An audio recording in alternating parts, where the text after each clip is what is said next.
Alors bonjour chers amis, François, expert de yoga et de méditation. Alors le sujet dont je voulais vous parler aujourd'hui, je voulais vous parler des croyances qui sont inutiles, des croyances qui nous limitent. Voilà, donc dans un instant, je vais vous parler un petit peu de ça, sachant que bon, c'est un sujet qu'on va aborder dorénavant au cours du cycle 2 mois pour une vie nouvelle qui va bientôt démarrer, enfin qui va démarrer probablement première quinzaine du mois de mai sous forme de formation en ligne où je ferai beaucoup d'interventions en présentiel aussi, c'est-à-dire en présentiel, pas vraiment en présentiel, mais où vous pourrez me parler en direct via des webconférences et on pourra approfondir, je pourrai répondre à vos questions. Donc ce sujet des croyances limitantes sera abordé aussi pendant cette formation. Donc là, vous avez un petit lien que je vous indique si vous êtes intéressé pour recevoir les informations au moment où je vais lancer les opérations, c'est-à-dire dans quelques semaines. Si vous avez vraiment envie d'être au courant, je vous mets un petit lien, cliquez dessus, remplissez et faites-moi une petite demande pour que je vous inclue dans la liste. Donc, si on parle des croyances, on parle souvent de croyances limitantes, quand il s'agit de ces croyances qui finalement nous empêchent de nous épanouir personnellement.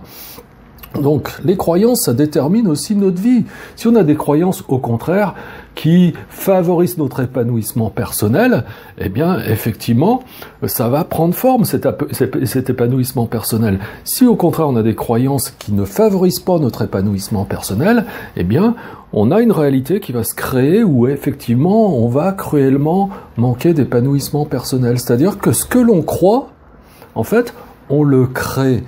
Alors, je vais prendre juste un exemple pour illustrer ça. Si vous êtes quelqu'un qui est persuadé que les gens, d'une manière générale, vous aiment, eh bien, les gens vont vous aimer, vraiment, ça va se matérialiser.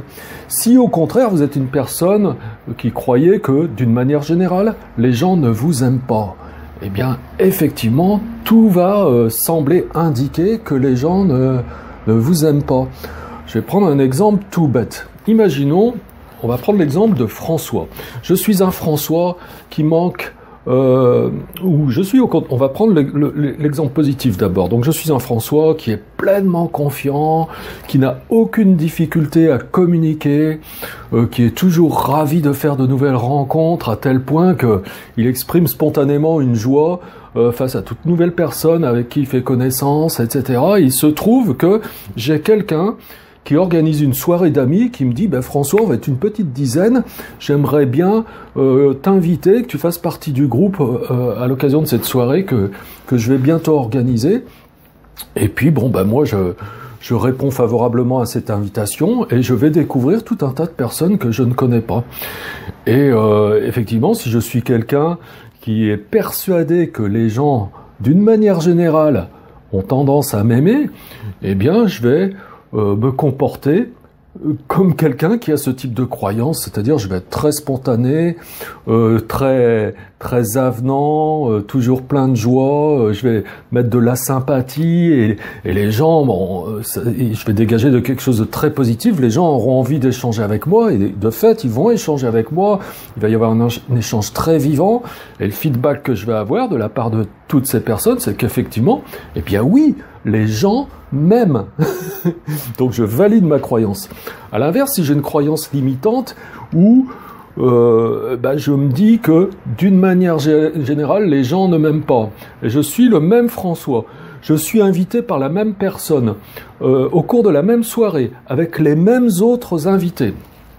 Rien ne change au niveau de la situation. La seule chose qui change, c'est que cette fois-ci, c'est un François qui n'a pas confiance en lui, qui est persuadé que les gens ne l'aiment pas, qui a beaucoup de difficultés à rentrer en communication avec les autres, qui a peur, qui se met facilement en retrait, et qui, pendant cette soirée, va se comporter comme tel. Vous aurez peut-être des personnes qui, par ailleurs, vont chercher à rentrer en communication avec moi, et moi, j'aurais du mal à véritablement échanger, c'est-à-dire que si on cherche à échanger avec moi, je vais me mettre un petit peu en repli, je vais répondre à moitié, je vais pas poursuivre la conversation, je vais pas l'entretenir.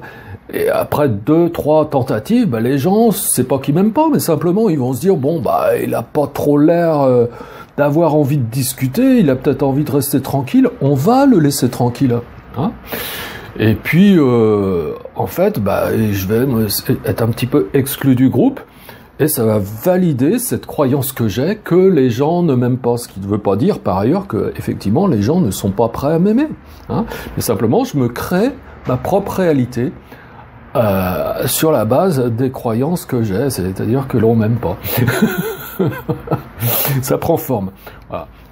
C'était juste une petite réflexion pour que vous puissiez réfléchir à ça et puis transposer ça dans toutes les expériences que vous faites au quotidien et voir comment vous pouvez valider ça, être d'accord ou pas avec tout ça, et puis peut-être même faire des commentaires en dessous de cette vidéo, commentaires qui seraient bienvenus parce que ça permet de nous enrichir les uns les autres.